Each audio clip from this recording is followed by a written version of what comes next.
Welcome to the Women's Money Wisdom Podcast. I'm Melissa Joy, a certified financial planner and the founder of Pearl Planning. My goal is to help you streamline and organize your finances, navigate big money decisions with confidence, and be strategic in order to grow your wealth.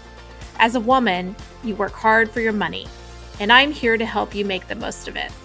Now, let's get into the show.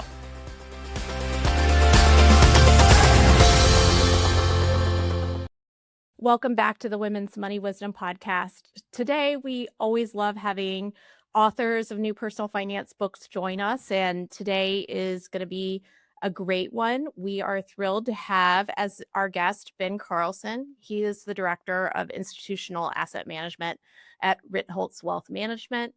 He is the author of 5 books, including his latest, Risk and Reward, and the creator of a blog called A Wealth of Common Sense, as well as a podcast that I'm a fan of, the popular Animal Spirits podcast. Ben, welcome to the podcast. Thanks for having me. Well, and I should mention too, even though we have a national presence, a lot of our listeners are from Michigan, and I think you are as well, right? Yes, I'm a member of the flyover states, just like you. Perfect. Well, welcome, fellow Michigander, but national presence when it comes to talking about personal finance.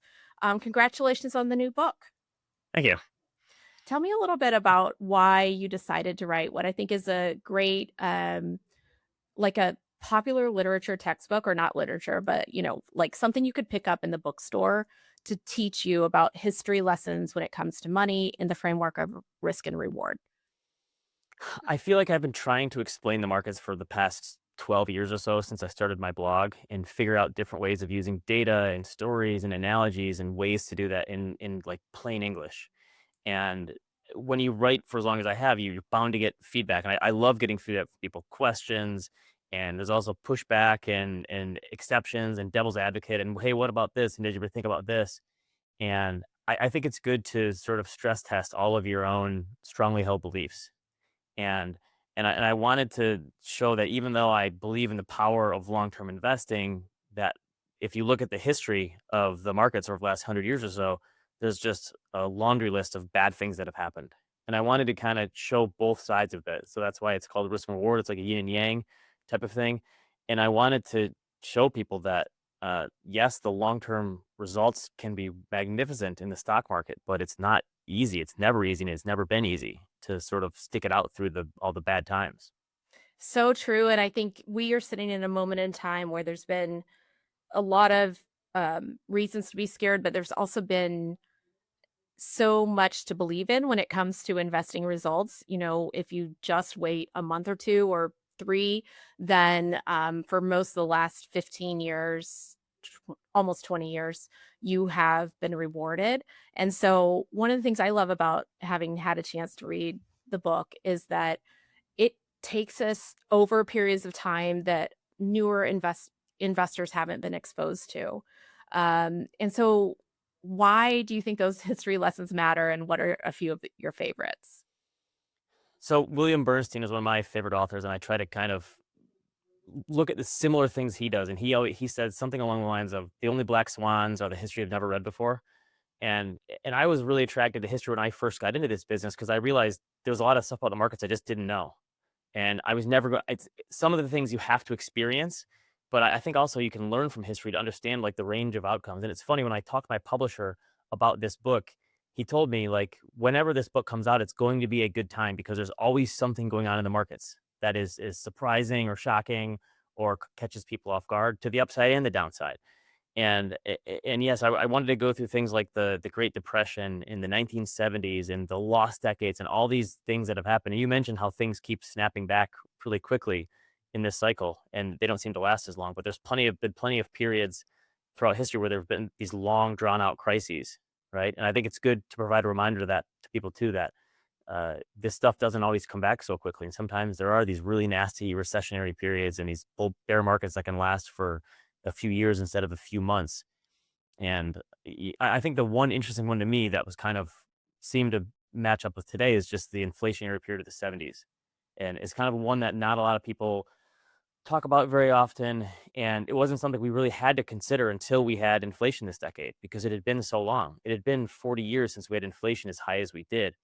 And I just think I was even a little surprised at like the psychological reaction to higher prices, how people reacted to that, and how badly it made people feel, how poor the sentiment got because Everybody's of still this. pissed, right? Like, Yeah, it's oh yeah, it hasn't 'cause gone you're away at waiting for the all. prices to go back down, and it's like, that's not the way inflation works. In fact, if that happens, we're gonna have an even bigger, kind of problem on our hands, because deflation is maybe the only thing worse than inflation. Yeah, it's like the lesser inflation is the lesser of two evils. Obviously, you don't want inflation so high, but the psychology behind that, and I think understanding people at a time back then were pissed too, right? Of course, and thinking through how these things, like the human nature side of it, is the one thing that repeats over time. Like the market environments are always different. They're always completely different. People have updated knowledge and updated research and analysis and of what's going on in the market, but the human nature piece, that's the one that doesn't change. Well, I'm glad you mentioned that updated research and analysis. I got into the business completely by accident in the late 90s and really learned about investing, first of all, on the job. I feel fortunate to have lived through a professional working for investment firms, financial planning firms in the last decade between 2000 and 2010, and seeing like the last vestiges of the first dot-com boom. Um, but I feel like it was easier to access this risk and reward framework. It feels like almost your book is a throwback because we have access to so much more information nowadays, and it almost obscures some of the most fundamental investing lessons about risk, about returns and rewards. Because there is just so much coming at you. You can go on, you can get more information on a um, very idiosyncratic, tiny part of the market, and you almost lose out on some of those investing lessons that felt a lot more accessible when there was less data in the world. So for that, I think for listeners, this is a great way to access some of the fundamentals of learning about becoming an investor. Well, it's funny. The thing that you always taught as a financial advisor is to tell your clients to ignore the noise. But that to me, that's impossible these days. The noise is everywhere. And we have these little supercomputers in our pockets that give us alerts and 24/7 news and social media. And so the noise is just constantly on. And so you're right. It's more important than ever to have a filter in place to figure out what really is important. I don't know who I stole this one from, but someone told me to quote that: "No one goes to church on Sundays looking for the 11th commandment." Right? You go because you want to reinforce these things that people should, and that's kind of what I try to do with my writing. You're right. It's harder than ever these days to not focus on like the minuscule details. And I think that's what leads a lot of people astray is that they hold on to these things that don't really matter all that much to like their long-term plan. Even in maybe it matters right now in this moment, but in 10 years they're going to look back and go, "Why did I ever spend so much time worrying about this little thing or paying attention to that data point?" And Yeah, it's hard to do. there's so many distractions nowadays, and so I think one of your enduring lessons is to have frameworks, to have a process, to be patient, reduce your reactivity when it comes to investing, but all of that needs context and narrative. So I appreciate the storytelling and the back to basics that the book brings. And basics is good in this case. Actually, I think basics is advanced nowadays.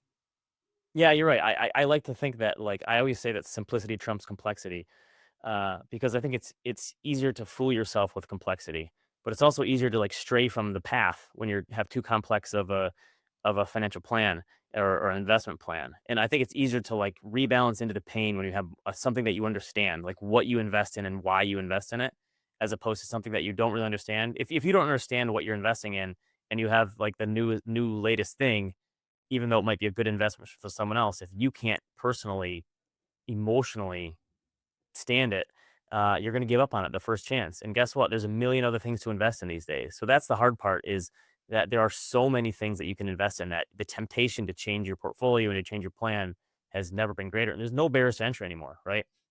There's no cost. The trading costs are at zero. Technology makes it easier than ever to just move things around. So it's much easier to just flip flop if you want. Yeah, and based on history lessons, I mean, the future isn't predicted by the past, but based on history lessons, if you have a process that is built for both good days and bad days, good markets and bad markets, good decades and lost decades, then you can't deviate at the moment that's the most difficult. I know you talk about some really difficult times in history. You mentioned the lost decades, not the last decade. The one that comes to mind first and foremost for me is, between 2000 and 2010, where if you just take the returns of the S&P, then you see no returns. But there's others, right? So you use Japan as a lesson. I know bonds in the 50s and 60s are also pretty much lost. What do you take from these lessons? It's that first lost decade of this century is really seared into my memory because that's when I first came up in the industry, and I lived through it, and I saw that happen, and it really I think so much of investing is really about, like, your personality and some of your experiences as well, like, the things that you've lived through, and so living through that period and living through the great financial crisis and seeing how bad things can get really opened my eyes to the benefits of diversification. And it's funny because that basic premise of risk management is something that everyone has wanted to throw out the window for the past 10 years. Right? We had this 10-year Absolutely. period that showed people diversification can save you from this type of period. The S&P 500 went nowhere. It had two huge crashes, but all these other asset classes could have saved you, and you actually would have done okay if you had had some bonds and some emerging markets and some small caps or these other strategies. And now we've had this period where people just go, well, why wouldn't I just put all my money into large cap growth stocks or the NASDAQ 100 and call it a day because that's the only thing that works. And so people have to kind of learn these lessons. And a lot of them obviously weren't invested back then, didn't know that. So that's the kind of thing that you're right. Diversification doesn't protect you against like bad days or bad months or even bad years sometimes, right? It's about like the longer term cycles that you have to be protected against. Absolutely. And I would mention, there's something that you can read hundreds of chapters, hundreds of recaps. I love the book that came out last year, 1929, that gives you perspective on the Great Depression. Um, but living through those difficult moments yourself, whether you're a personal investor and you're opening your 401k statement, or you're an investment professional who's responsible for millions of dollars of your clients' portfolios, it is completely different to read about losses in a textbook or a personal narrative versus experiencing those losses firsthand. I don't know if you could, you're talking about formative years that were the same as mine in that lost decade, but if you can if you can compare and contrast what it's like to read about, like, for example, Japan, just have going nowhere for multi decades, um, versus which we've read about but never experienced versus, the March of 2020 or something like that.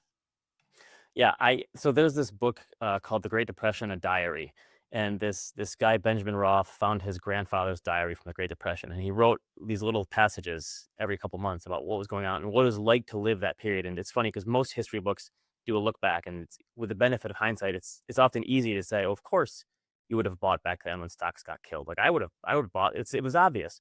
But at the time, it's never obvious. And him giving notes to himself about how, hey, I think the worst is over. And then, of course, the worst wasn't over and things got worse.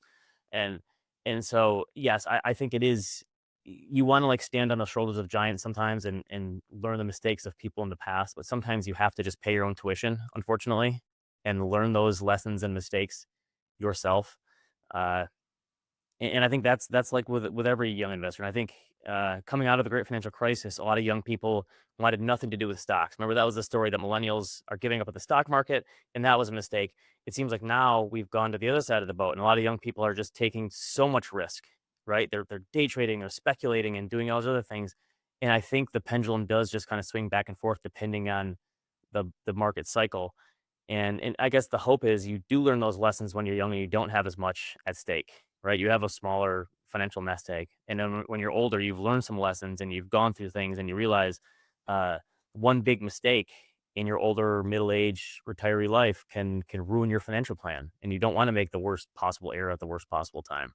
Yeah, it's one thing if you open a statement and you had 100,000 and then it's down to 60. It feels entirely different, at least for some people, when you had a million and it went down to 600,000. It's just, those numbers are kind of spoken for in terms of a, game plan for sometime sooner. And that's where the role of financial planning comes in, I think.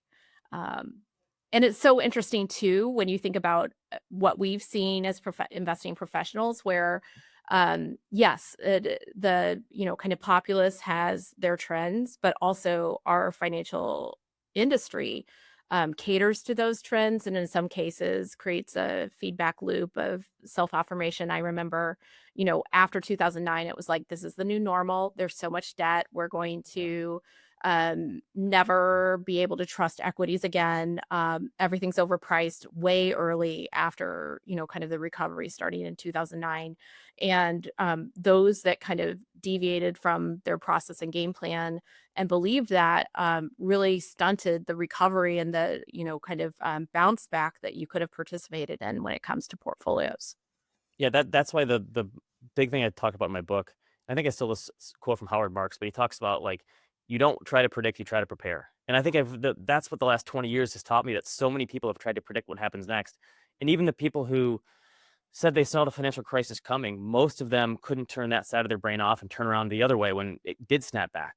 And they stayed in that mindset and they couldn't get out of it. And I've just seen so many very intelligent people who have a very high IQ, who have a very good education, try to predict what's going to come next in the economy and the markets and be wrong time after time. And that's why, again, why I think, yeah, you have a durable enough portfolio and durable enough plan to help you survive a wide range of outcomes without trying to predict what the outcome is going to be in advance. I never would have expected 10 years ago that the bull market would still be going on today and that things would keep snapping back. Who could have possibly predicted that, we'd have 9% inflation immediately turn into this AI revolution and that the earnings growth would still be kicking as strong as it is now in the stock market? I never could have possibly planned for that. And I think that's one of the things you have to do as an investor is have an open mind. And part of diversification is managing against the bad risks, but part of diversification is also opening yourself up and casting a wide enough net to take part in the winners when the winners are not, known to you in advance. And I think that's part of it too, is opening yourself up to both of those possibilities. Well, I'm a collector of quotes by women about investing, not quotes about women investors, because if you ask AI, like, "Hey, give me some great quotes that women said," our voices are often masked, and it's like, "Oh, I'll tell you about women investing." So anyway, you had a quote from Maggie. Tell me if this is correct pronunciation. Mayer, and in the book, "Men resist randomness, markets resist prophecy." And it's so difficult to explain to someone that you're an investment professional who doesn't believe in forecasting. But forecasting has cost portfolios more than anything I can think of when it comes to history and a way to think this time is different.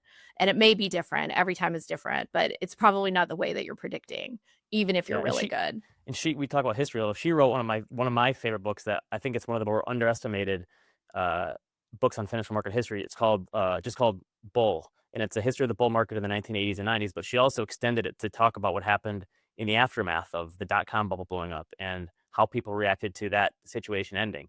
And of course, we know the current cycle right now is not going to last forever. I don't know how much longer it can go for. No one does, obviously, but I think you have to think about the other side of it. Um, and getting back to your women investor thing, I was just doing some research for someone on our team. And we were looking at the life expectancy things, and like the life expectancy for a man and a woman at 65, the woman's life expectancy is 3 to 4 years longer. And I don't think enough people in the financial advice industry are prepared for the fact that women are going to control the bulk of the money in the years ahead because the baby boomer generation is, we've never had a demographic this large that's going to live this long that has this much money, right? True, so true. And the bulk of that money is going to go to women investors. And it's funny because all the data shows that women have more patience and they aren't as tempted to make changes to their portfolio as much. And they will stick with something. They won't just they don't speculate as much. Um, and I think it's fascinating how that will play out in the financial advice space. And I don't think enough people are ready for it yet. It's so true, and it just if we can go off on a tangent for a moment, there's another study that's kind of floating around on, my women-focused Instagram reels, which is that, women receive, like, dumbed down financial advice. When you study what the financial plans or the investment strategies are advised to women, and I'm not including from women advisors to women, but all advisors make an assumption that they are not as sophisticated, which I think like any person can be less sophisticated when it comes to investing. And I've seen women and men who are less sophisticated, but there's an industry wide or professional um, default that goes to in some ways you and I are both fans of simplicity, so perhaps that's good, but it probably will also result in de-risked portfolios, which may result in different returns and outcomes Uh, and maybe limitations on financial resources. So there is so much room for these types of discussions, and I think like oxygen for women and men investing professionals to be having some looks in the mirror and talking about how we can be more prepared for that. Because I think the easy route that happens now is like, oh, look, if there's a few of us who are women financial planners, like you're for the women, but we're actually for people. And we need all of financial planners to kind of tune up for that coming wave of continuing wave of increasing financial control by females in the population. yeah, it is funny. Like, there's all these stories about the great wealth transfer that's coming, right? And how much Hmm. money is going to go down to the next generation. But before that happens, most of the money is going to go down to the spouse, right? And you're right, it's women that are going to control it first, and no one's really planning for that wealth transfer. Absolutely not. So it's so much more interesting. The waves of this is a completely different asset transfer than their parents' generation because you have defined contribution plans, 401ks, IRAs that have supersized wealth. You did not pass on your pension in the form of an inheritance when that person passed away, the pension terminated. And that's kind of how it worked back in the day. So there's a method to the madness when it comes to new eras of wealth for many Americans, and it's not your great grandfather's generational wealth transfer. Yeah, and it's also why the whole idea of transparency is so important, and including everyone in the conversation when you're talking about money. Absolutely. Uh, Both generations, both spouses, but the whole household essentially, instead of just having one person be the point person. Because that, like I said, it's kind of morbid to talk about, but there's going to be a lot of death and dying in the years ahead because the baby boomer, there's such a large cohort of people Hmm. that dealing with that is just something that we're gonna, as a society, have to kind of grapple with. That So there's true. 70 million people that are reaching this age where they're not, they're riding it out in the sunset essentially. And those are conversations you have to have beforehand instead of after the fact.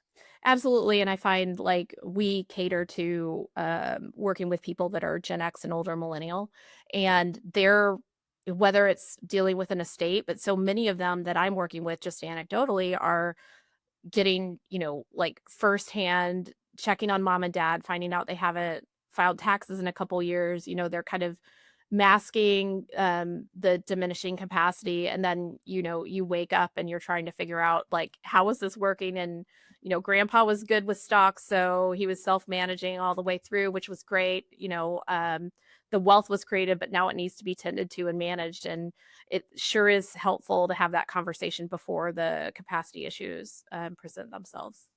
Yeah, definitely. Well, one of the other things I wanted to just ask you about, so the book is fantastic. You could pick it up if it had been written 10 years ago and if it was written 20 years in the future and it would be relevant. So kudos on that, Ben. But I wondered, how do you take the lessons from risk and reward and apply them to the world today? I know so many people that are like appreciative of the positive returns in the market, but also pessimistic about the future, concerned, fearful, etc. What lessons do you take to apply to today's world? Yeah, sometimes people ask me like, "How do you come up with stuff to write for your blog?" And what I say is that I try to have like this 10,000 foot worldview of this philosophy, and then apply it to today, right? Like what's going on to today, and that's why it's like a more, like you said, a basic building block type of thing. And I think that it still rings true to no matter what is going on. And I think there's certain investors that, and this was especially true coming out of the great financial crisis, that latched onto the bad stuff and they couldn't get out of, like, they were investing from the fetal position and way too conservative. And now you've probably got some people who are on the other side of the boat who've gone, "Oh my gosh, things are going so good. They're never going to get bad again." It is funny though. I do think anecdotally from the people that we talk to, a lot of clients have I think a lot of people have learned their lesson because we have clients coming to us who have huge gains in these stocks that they put in 10 years ago, right? Hey, I'd put money in Nvidia, I put money in Tesla or Apple or one of these stocks, and it made me a ton of money. And I know I need to diversify. So I don't think it's like there's all these maniacs running around just assuming the good times are going to last forever. I think a lot of people do recognize the fact that like diversification is a form of risk management and that it makes sense, especially in times like this when you don't know what the future holds, especially when the future is always uncertain, but in times of technological change and we're dealing with, geopolitical situations, plus this huge innovation boom in AI, and what is it going to mean about the future? And it seems like uncertainty is heightened now. I guess the point is that, there's always this irreducible level of uncertainty about the future, and you're never going to get rid of that. And that's the whole point of like having to step off into the void a little bit and accept risk. And it's really about knowing yourself and like how much you can really take. I'd say in the book, like the good plan you can stick with is way superior to the perfect plan you can't stick with. Yeah, And I I think the that's part chapter of on it. the perfect portfolio, unfortunately, the answer is it's up to you, your emotions, your approach to risk, what you can take. I always say that the success of a financial planner or an investment manager is the batting average of their clients when you go through difficulties. So, what is the batting average for you staying in the allocation that you've chosen? Um, in March of 2020 or in 2022 when it was a very difficult investing market. It was just brief. And so if you review your investment portfolio and you navigated through and you're on the same in the same place on the other side, you're not bouncing around from year to year. That is a good batting average. And I guess if you never change it and you never look, then the question could be, could you take more risk? But otherwise, if you're always changing, then you probably taken on too much. Yeah, no, yeah, I think that's it. You're right. The batting average is a great analogy, and I think you have to figure out whether you're the kind of person who wants to swing for home runs, but you could strike out, or you're the kind of investor who's okay taking singles and doubles and just getting on base. Well, speaking of batting averages, I'm gonna, bounce to a different sports analogy. I'm a huge Michigan basketball fan. I don't know if you where your allegiances lie, when it comes to, No, the I'm state. also a Michigan fan. I took my kids to Chicago for one of the regional final games, so we're big Go Blue fans in our household too. The times are good for the men's and women's basketball team. But when I read your last chapter, the epilogue, 20 Things I Believe About Investing, I was reminded of something that I learned about the way Dusty May coaches for men's basketball at University of Michigan. He has a preference for how you shoot if you're his player. Number one preference, get to the free throw line, get those free shots, uncontested shots. Number two is layups or close to the basket dunks. They're super high percentage. And number three is three pointers. So when you look at the visual statistics of his team shooting, there's such discipline from the team. Nobody is shooting mid-range jumpers. They're lower probability. You get a 50% bump if you make a shot from the three versus if you make that to mid-range, which has lower probability. And the discipline of, do not take that shot if you're open in the middle, really was part of their success. And he taught that to a team that a lot of the roster was new to him, just in that 9-month period. When I read your chapter, which I think is golden, on 20 things I believe about investing, I'm reminded of that discipline. I think like every great investor, personal or professional, needs that list of things that you're going to commit to and endure. And I just wonder how you develop the list, and maybe we could talk about a couple of the points.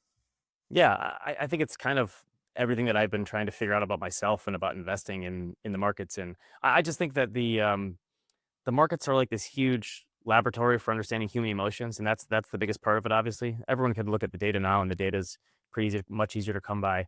But I think understanding yourself and figuring out what your actual beliefs are allows you to, like you said, swat away those mid-range jumpers if that's not on your plan. That's the hardest part. Josh Mhm. Brown, who I work with, always says that a good financial advisor is like a bouncer at a club, standing behind the velvet rope and like not letting in stuff for your portfolio Junk. most of the time, turning it away. Yeah, turning it away and only letting in the things that like meet your criteria.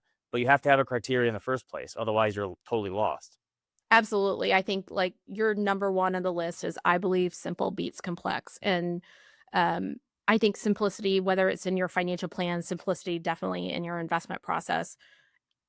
We have a decision rule in our investment process that you have to have a reasonable case that you could beat, the market capped index in order to make it into the portfolio. Otherwise, the index is just fine and a heck of a lot cheaper in most cases.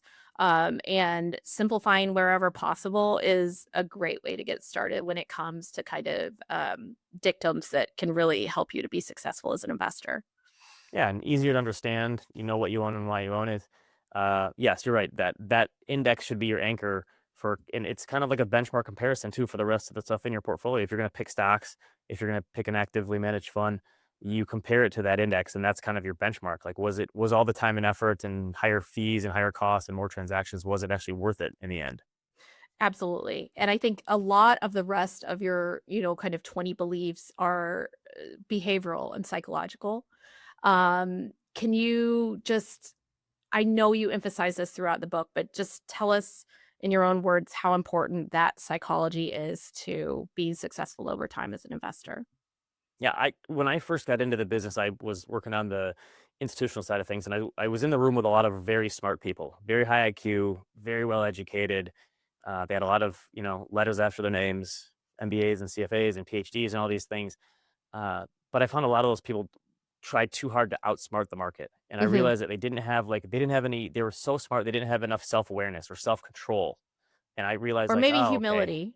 yeah, humility, yes, yeah, and the ability to admit, like, I don't know sometimes. Like, I Mhm. never heard any of these people say, I don't know, or we're underperforming right now because this is just not the right time for our strategy. It was always excuses, and the market just isn't aware of our strategy yet or whatever.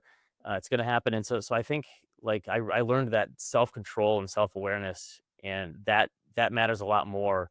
And yeah, the ability to say I don't know, and sometimes say I'm not smarter than the market. The market is smarter than me. All these millions and millions of opinions that make up the prices. Maybe I'm not. Maybe I can't outsmart it.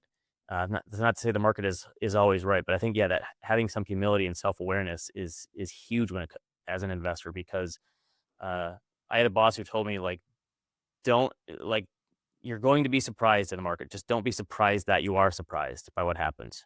So true. And, speaking of batting averages, nobody bats 1,000. In fact, if you can just, get up and participate and, kind of get the market's numbers day to day, it's kind of going to look like a coin toss from Right. one day to the next. But over time, that's where, if you're patient, if you avoid being reactive, if you avoid those shiny objects, that's where you start to, kind of feel the weight of the building of wealth and the results. And you can never get there if you're just looking for the next hot stock.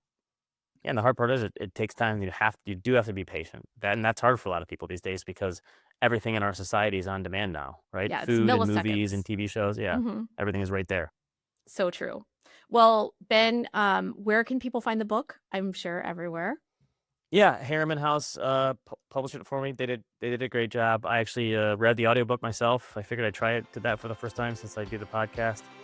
So it's in Kindle and paperback and audio and Amazon and Barnes and Nobles and all the places. Well, congratulations on your audio debut as well. And thank you so much for joining us. I love the book. Yeah, thanks for having me.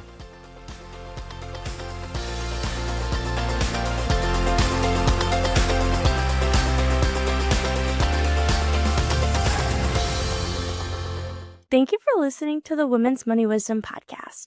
If you found value in this episode, the best way that you can support the podcast is to forward an episode to a friend or leave a review. Go to proplan.com and the podcast link to get all the resources and links mentioned. This presentation by Pearl Planning is intended for general information purposes only. No portion of this presentation serves as a receipt of or a substitute for personal investment advice from Pearl Planning or any other investment professional of your choosing. Copies of Pearl Planning's current written disclosure brochure and Form CRS discussing our advisory services and fees are available upon request or on our website platform at pearlplan.com. The information that we share is meant to educate and inspire, not serve as personalized financial advice. Everyone's situation is unique, so be sure to consult with your own financial professional for guidance that fits your life. And just so you know, The opinions shared in this podcast are Melissa's own and those of her guests. They don't necessarily represent any organizations with which Melissa is affiliated. For more important disclosures, please go to our webpage at pearlplan.com.